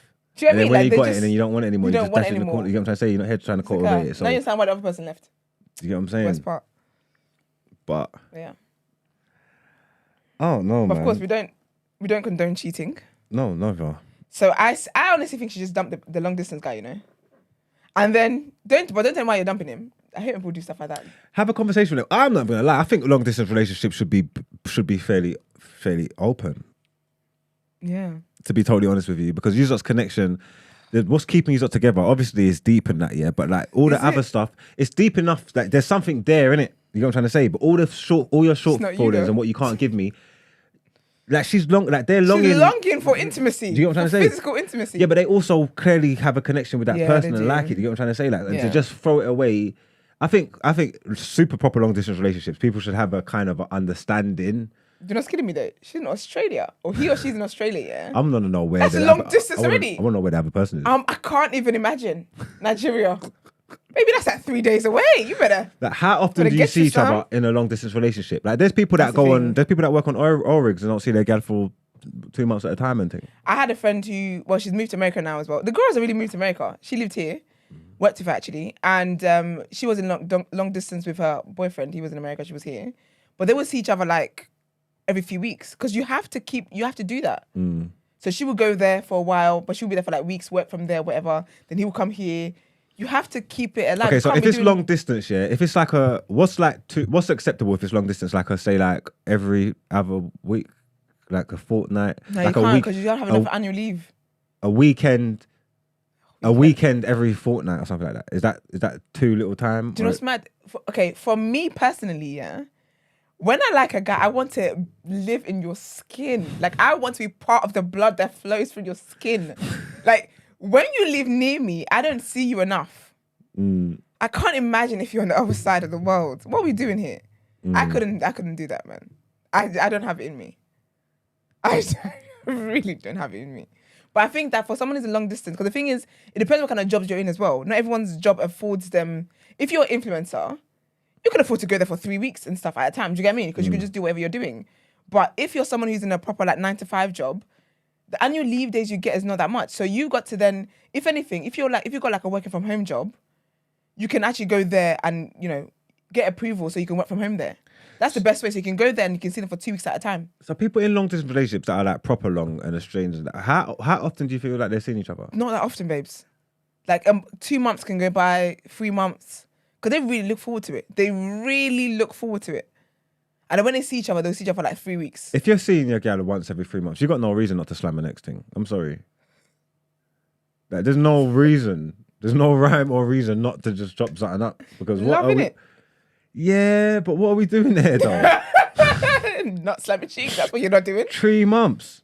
3 months. That's bonkers. And you got to remember, as a man, it doesn't matter. There's no amount of sex that I can have that's going to diminish my love for you.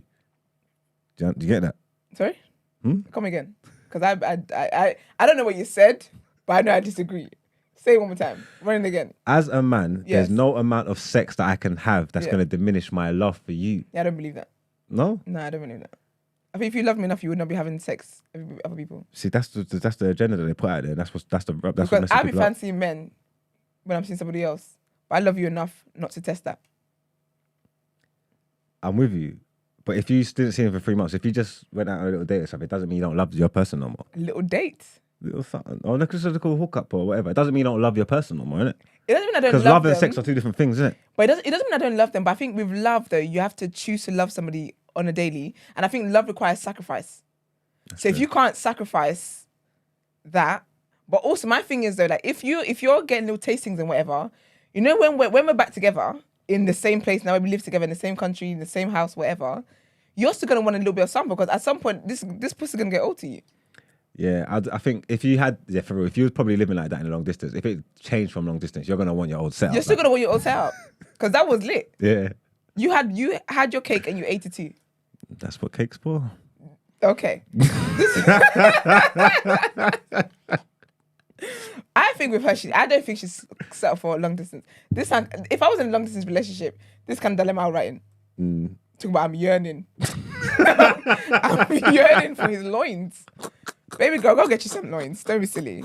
Go get you some. And I'm being dead ass. I'm not. Nah. Because you know, because I know, like, if you love, because I know what I'm like when I really, really like somebody, when I love them, yeah. I don't like cheating doesn't cross my mind, but if I'm here and I'm like I'm yearning, like I'm longing for this, baby, go get you some, go get yours. I think you should just dump the guy, and if it's meant to be, you guys will come back together. I don't know. See how you feel, man. Because the guilt might consume you into making the right decision. Guilt? The guilt when they play with the person in their city. Yeah. The guilt might consume them, and that might make them realize. That might give them clarity and focus, and say, "Nah, keep you going for a while. I'm here. That'll hold you. That's not what I shouldn't have done. That.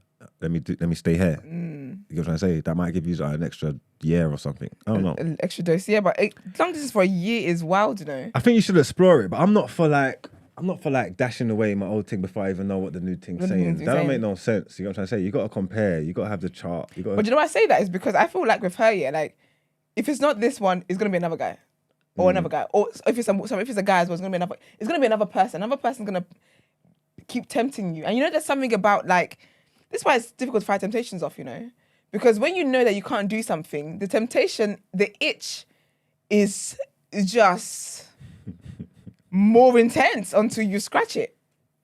So you got two different advices here. I say you dump the man or girl and you move on forward. Yeah, I say sample and just make sure it's what you want. Go flip a coin, baby. Yeah. There you go. You got two options there, two half decent options. Yeah. For one the man might take, one the gal might take. You see it? Yeah, we don't know who it is. The guy is never gonna sample. The girl's like, okay, I'm outside. I'm single now. I'm outside. Get on a tour. It's difficult though. I big up you that everyone that does long distance relationships, I have a respect for them. Actually, do I care enough to respect? Yeah, I have a respect for them. because it is difficult. It does require sacrifice, and that is a difficult thing to do. But I hope you guys can figure it out, and let us know what happens. Let us know if you guys get married. Let us know what the next step is. Yeah, give us some updates, man. Let us know give us some updates. What you done, man. Yeah, all you people that we've been helping with dilemmas, send us some updates, man. Let's know what's going on with your lives. But if you would like to send your dilemmas in, the number is 075 6484 1073. You can text or you can WhatsApp. If you're more of an email kind of person, you can email tdasubmissions@thenewblack.com. You're also more than welcome to send voice notes as well if you don't want to type. Obviously, let us know the juicy parts of what you need to get to the point, essentially. Let us know as well what your dilemma is for. Do you want to ask him for a friend situation, or sis, what would you do? Let us know. And let's get into our last headlines for today.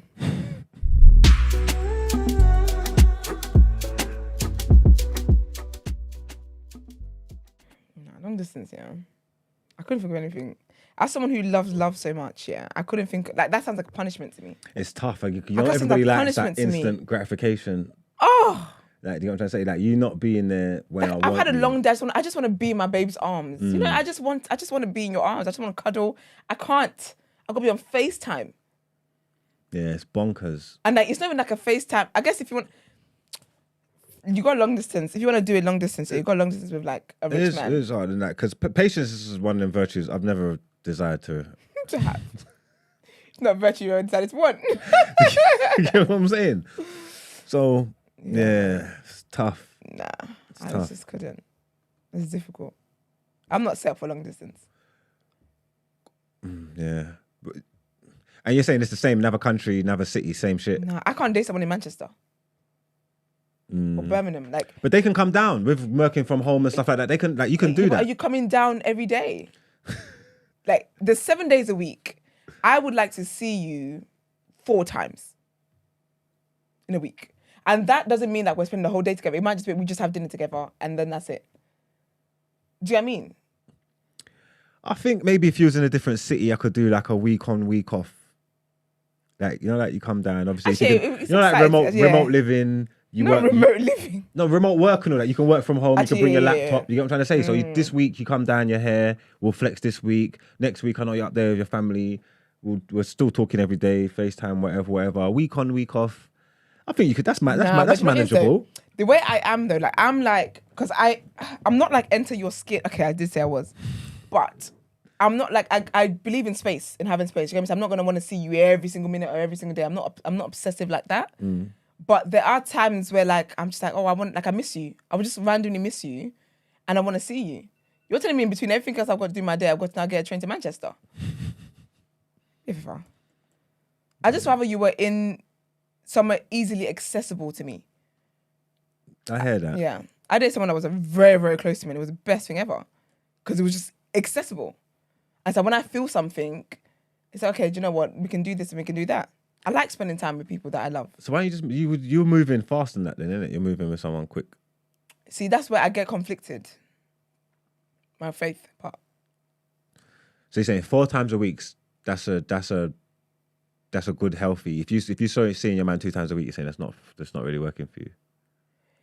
It depends, because if we're talking every day, it depends on what we do in our lives. Because remember, again, my 4 times a week is like little things like we could just have quick lunch together. Okay. Or we can have like dinner together. Oh, so like sometime in the week you can link up and at the end of the night go separate ways, you're saying? Yeah, so like I'll just come around yours, we have dinner, we chill for a bit, and then it's like, okay, I've got work tomorrow, and then we go. Do you get what I mean? So I'm not living with you, but I get to see you in those little bits. But I guess if it's like twice a week, but the times we see twice a week, it can't be little time. It can't be like a quick dinner if I'm seeing you twice a week kind of thing. Do you get what I mean? Yeah. But I could do that as well though. But then obviously we're talking all the time and stuff. Yeah. But my thing is, when is long distance? Because like I could be seeing you, say I'm seeing you twice a week here. I could be talking to you every day, but I will still miss you even though I'm seeing you twice a week. Imagine long distance, so I'm not seeing you at all until next month. And I'm counting down to the ticket flights. Could you do once a week and alternating weekends? As in like full weekends where we see each other? Yeah, so like I'll probably see you like one time throughout the week, and then like on the week there'll be a weekends that we'll do stuff. We'll spend the whole weekend together, but we'll have one weekend off, one weekend off. But I see you once every single week, and then alternate our weekends together. But what you see me for? Like how long you see me for in a week? Oh. From like the evening. Spend the night in that. Yeah, I could do that. That's fine. Okay. But I don't know, the 1 week off, what if the week we're off is when I need you the most? You know what I'm saying? But I could do that. 'Cause I think for me, it's about, like, I just know that you're there. If we're talking all the time and stuff, I might not see you because obviously it's scheduled, we're both working, whatever. But I know that if I needed to see you, I can. I know that if something happened, you can be at my door. Do you get what I mean? I know that if something happened to you, I can be at your door easily. Yeah. I can't have things happening to you and I can't even reach you. I have to catch a flight there first. That's hard, isn't it? It's difficult. When you're going through stuff. When you're not feeling well and stuff like that. Like, it's like, for me, it's like little things like that mean so much. Yeah. But you're not feeling well and I can bring you food. I can do this. I can cook for you and I drop it off and then that'll be it. I've seen you now. But that's when you keep it gang on. Like, if they go through something and it's serious like that, that's when you just drop everything and jump on the train or jump on the plane or jump in the car. Like, that's obviously like usually boom. But this happened. Fuck that. I've got to be there. I'm going. I need to be there. It sounds cute. It sounds like a cute movie. But I just don't think that I'm set up. And I was someone who didn't even want to talk to my partner every day and stuff. So I've obviously grown and come to realize what it is that I need. And that's what I need. Not necessarily I need you every single day or every moment. Because I also have a thing about wanting separate bedrooms and stuff when I'm married. I can hear that. Do you know what I mean? Because I need my space sometimes. I don't want you living under your skin all the time. No, I don't want to talk to anyone every day. I've got in bad problems with that. For like, man, talking about like, yeah, right, I'm your thing. How can you not want to talk to me? Like, what the hell? I don't want to talk to my mum every day. You don't stand a chance. No, you don't stand a chance. No, like what? It's difficult, but that's the thing though, because even that, like, as much as like I enjoy spending time with you, I want to be with you and whatever. I'm also very pro space. Like I like my space, but I also will give you your space. So we might not talk on the phone every day, but I know you're well. Yeah. I don't believe in like not knowing whether you're well or not. I like have a nice day or just checking. I hope you're good. Something like that. I know you're not dead. You know what I mean? Yeah. But I like space, but long distance is way too much space. I'm gonna have a new man. You're gonna come back and I'll be married. I can't do that. I can't do that. Yeah, it's tough. And then you got to have the conversations about like who's gonna move where. Excuse me, I haven't got time for that. Oh, you got to flip a coin for that one, innit? Mate. Someone's got to uproot.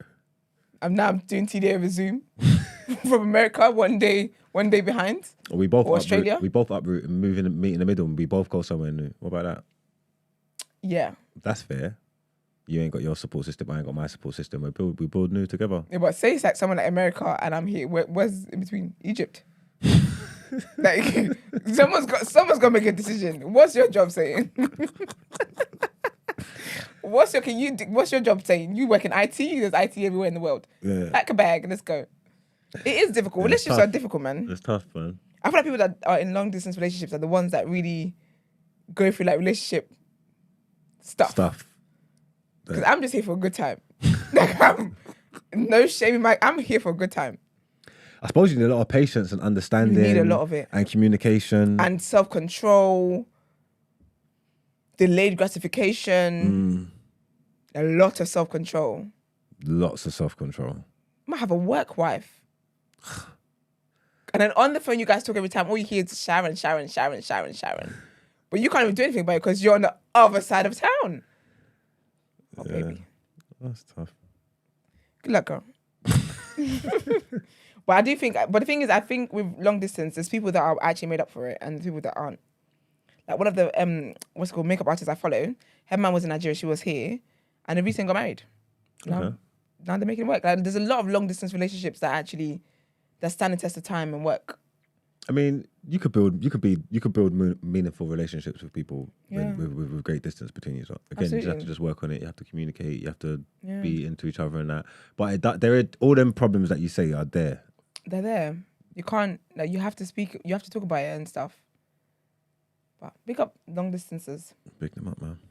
Right, trigger warning. Sorry about that. A woman, age 22, has been charged with procuring poison to abort her child. A 22-year-old woman has appeared in court accused of procuring poison to abort her child shortly after the first COVID lockdown.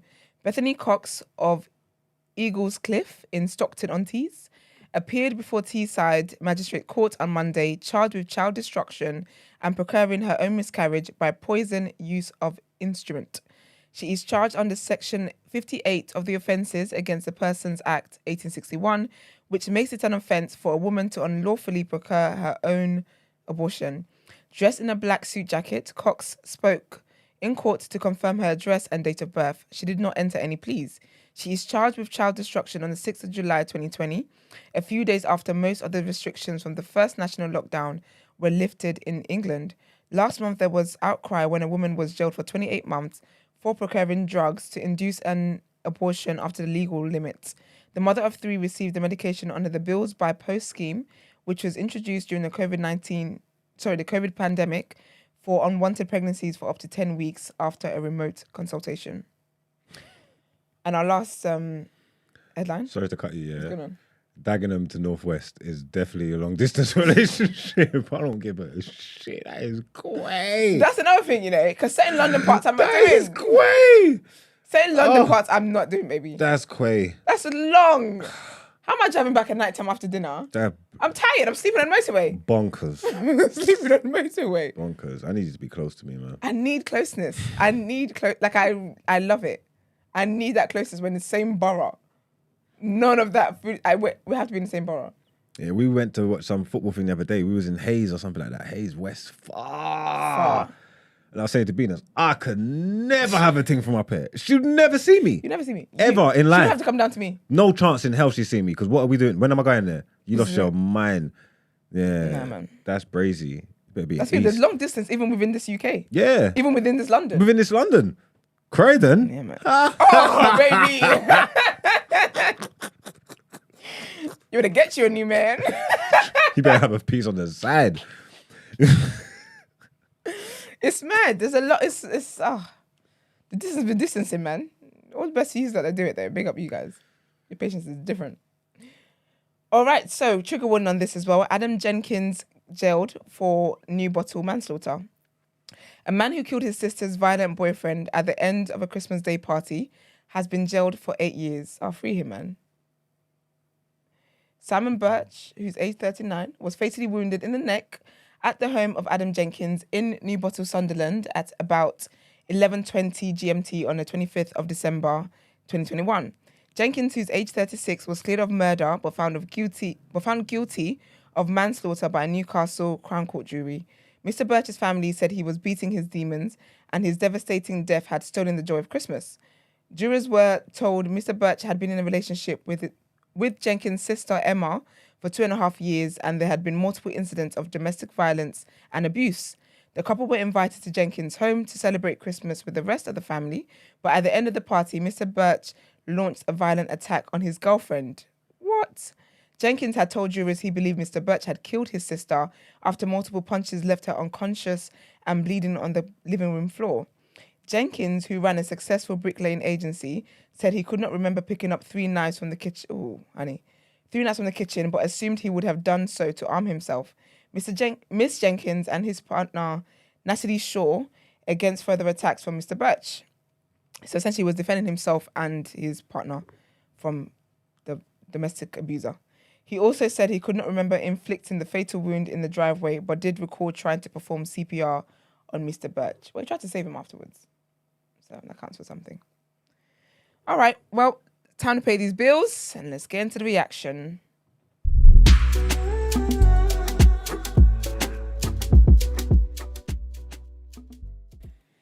Welcome to the reaction. Sports headlines. I'm gonna read some. Let's see what stories we got in here for you today. I ain't even looked. I don't even know what's going on. I ain't checked the Daily Mail this morning either.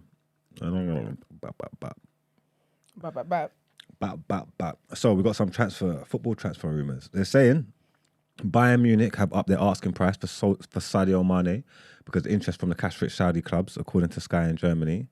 The Bundesliga champions initially quoted around 17 million for the former Liverpool forward, but are now asking for a nearer 27 million plus bonus payments.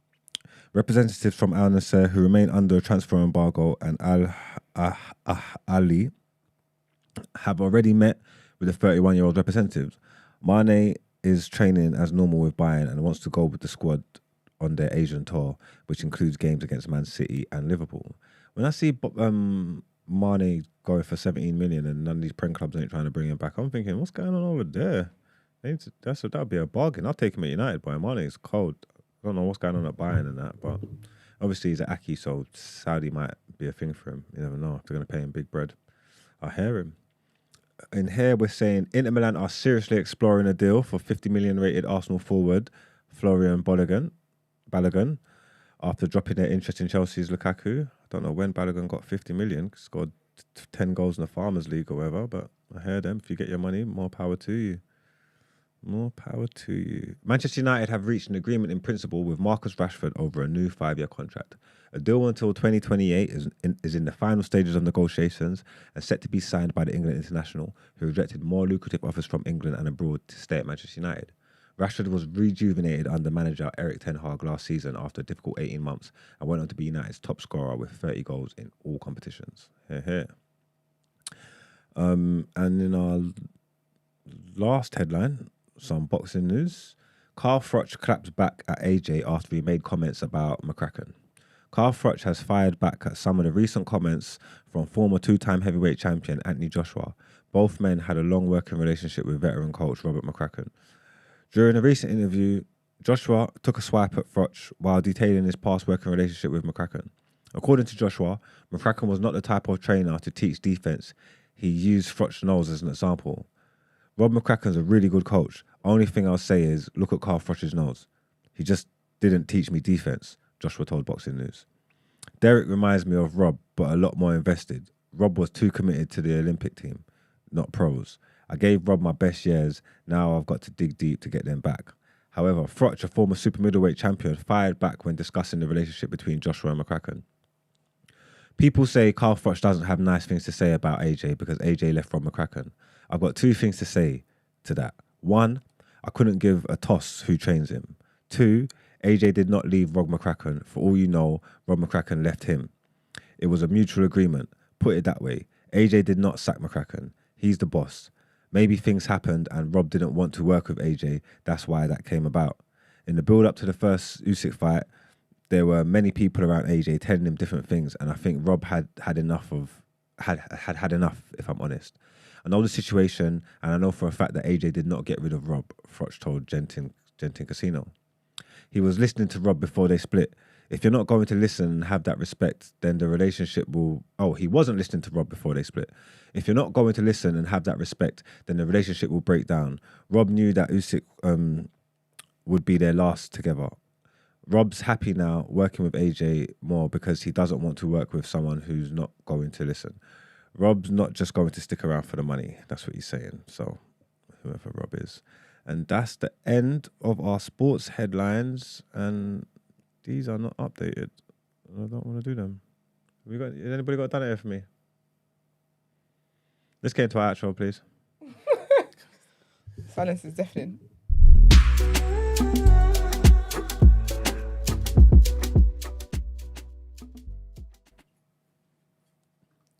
I feel very hungry.